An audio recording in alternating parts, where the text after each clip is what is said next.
Technically, she's right. So what I gather from what she said is basically if you have somebody that's and Mr. Lego kind of alluded to this as well in his own little way, but basically Own big way. if you have somebody in a relationship who wants intimacy and they want to push the He said, I relationship don't know forward and big. find out where they're going and all of that, but then you have another person on the other side and and that person is basically like, I want to see where things go, I'm not trying to move too fast, and they both have different expectations of how the relationship should or is going, then I can see how that can create a toxic environment. That doesn't necessarily mean that it's fully toxic, but I can see how it can lead to that. But I mean, Mm. I'm sure I think everybody the else came only to that conclusion as toxicity well. is lying to yourself. Because if a man is not if a man is not pursuing you, he's really passing you. Like Right. it's very clear, it's very clear. So I think if someone has the need for intimacy and you've got this interest or this common bond with someone that's not trying to be intimate or can meet your intimacy needs, then you just need to move on. And then, I think that sometimes we try to make things what they're not. And if they're not Yeah. that, don't try to make it that, because that's when the toxicity comes in, when you just lying to yourself, trying to force something or trying to change someone's mind.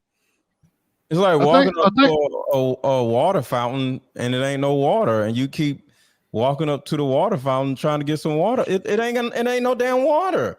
But I So think in most relationships, when they that's don't what's toxic. communicate that's the issue, that's when the toxic relationship develops. Because one person is just thinking that person may not be into them as much as they are into them, when it's really they're just a slow burner, and you move more faster than they do. So that's when it kind of becomes toxic, when you start to develop things in your mind that's not really true.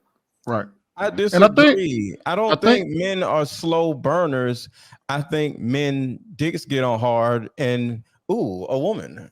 And it'd be like that. We don't when we want a woman, we gonna go after the woman. I don't care who you are. You could be a movie star or whatever. Yeah, If but you all you go about it want a different. woman, you gonna either claim that woman, go after that woman, or get that woman to where you at, or something. The slow burner dudes don't want y'all.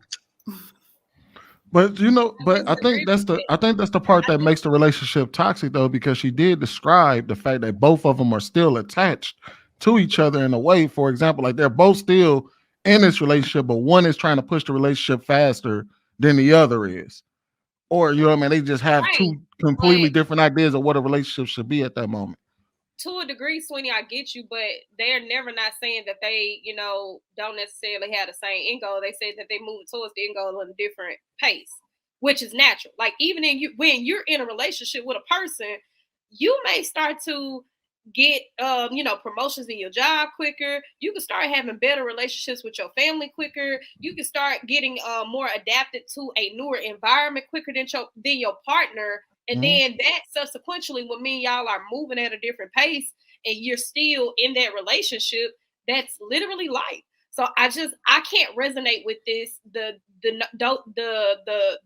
basis of this conversation at all, because what she's describing to me, how I hear it, is literally two different personalities just having the ups and downs of a relationship. Yeah, I don't yeah. understand the I think toxicity. her directly calling it toxic rather than saying it has the possibility of turning into a toxic relationship is where the problem lies. Like, no, just because two people have different ideas of where they want the relationship to go, or if they're moving at different paces, doesn't necessarily mean that the relationship is automatically toxic.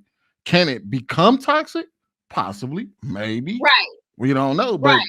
to say that that's the reason why I can't stand her ass, because The she number just be just one toxic thing. Yeah, she yeah, that's just exaggerating like wild. crazy.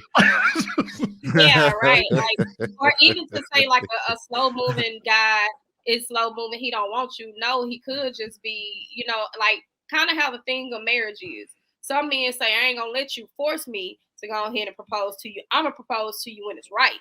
And so by him saying right, he could mean, okay, well, I'm gonna be able to do this when I know I can not only afford the wedding, but put you up in the house too and get you, exactly the ring that I think you deserve. Some men move at their own pace because you are a decision maker. You are taking the forefront. That don't mean you don't want me. That means I need to be patient. I could just be dealing with a lot of people who have, grown my personality into always getting what I want at an easy convenience.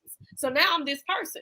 I could have been daddy's little princess and lived daddy. And then, of course, my brothers could give me everything I want. And then the men that I have dated before you could have been like, oh, I'm just so enthralled with her. I have to have her. Whatever she wants, I'm going to break my back. And then I meet you and you going, you know what? You're beautiful. You are a good woman. However, I'm not going to move at the rate that you want me to move. I'm going to move at the rate that I need to move for the betterment of us, just because you always used to getting what you want. So that's why I say I can't agree with the slow moving dude don't necessarily want you. Men don't make decisions on women's time.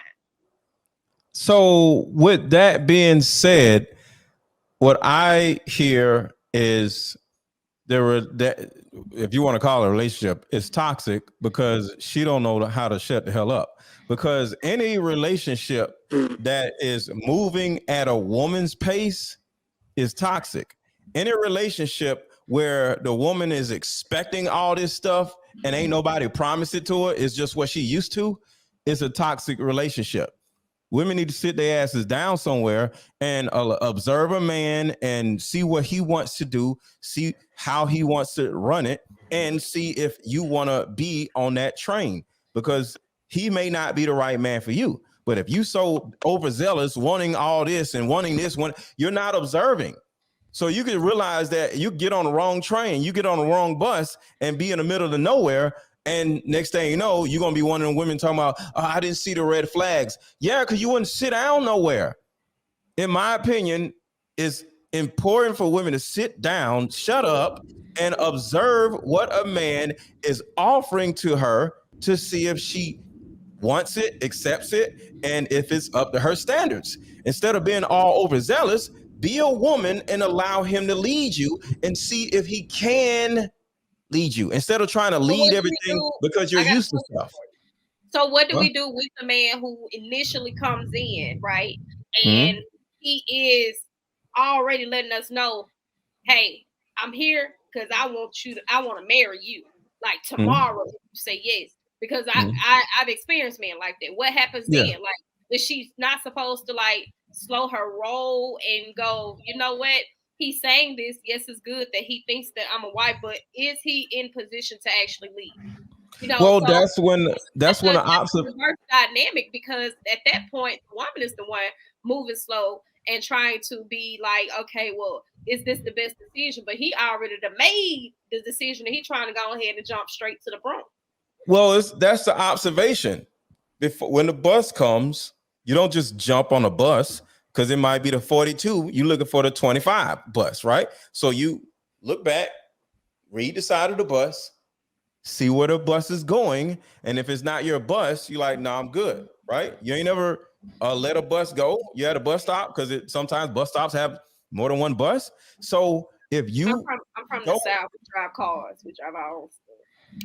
Okay, but if you don't want to go that fast, if you don't believe in marrying a man in 2 weeks, because white people be doing that shit, right? So if you don't believe in marrying a man in 2 weeks, he's the wrong bus. So you sit back and say, you know what? He's not for me. He's going way too fast, and that's some weird shit. So he don't even know me. I could be nuts, or I am nuts, and he finna try to marry me. This dude is an idiot. So no, I don't, because he's not leading himself properly. Because I want y'all to think about this. If a man sees a woman beautiful and all this other stuff, and he's like, I want to marry you tomorrow, you got to look at him like, this man is an idiot because he doesn't know me. Because you know who you are, right? You know you got some flaws. You know you got some issues. You know you got some things you got to work on. So you know he's going to find out the things that the last dude don't found out. And he up here talking about he want to marry you. The first thing you got to do is be like, first of all, sir, you don't know me. And I got some quirks about me. And you got to get to know those quirks before you go trying to marry me.